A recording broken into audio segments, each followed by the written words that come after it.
British author and writer of the 20th century, George Orwell said, "Power is not a means, it is an end.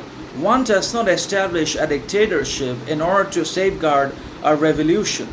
One makes the revolution in order to establish the dictatorship," meaning power actually has always been a contradiction and a conflict in itself. Power has always been paradoxical, conflicting, complexing, and difficult to not only understand but also to realize and actualize in one's life.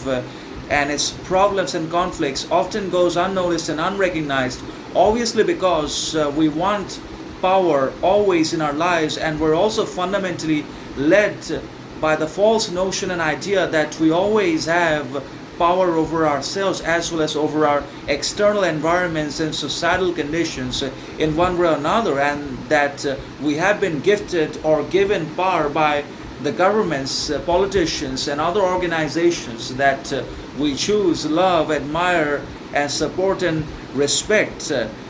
But in reality, we don't have any power at all except over ourselves. We only have power over our character, decision, choice, judgment, assessment. And beyond that, we don't have any power or any influence over anyone or anything else. And that includes the other people as well as governments, politicians, organizations, and external authorities and arbitrary powers and entities that we have helped, created, and paved the way for it because we wanted it. We wanted to be governed and led by all these external, powerful, and arbitrary and political organizations and entities.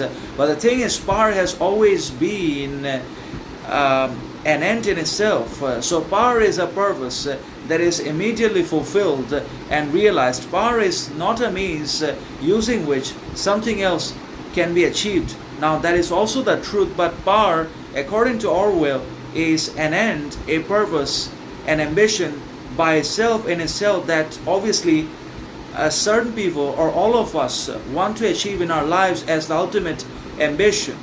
Because once we have power, we believe we can exert it over ourselves, use it to influence other people's behaviors, conducts, and characters as well as ours.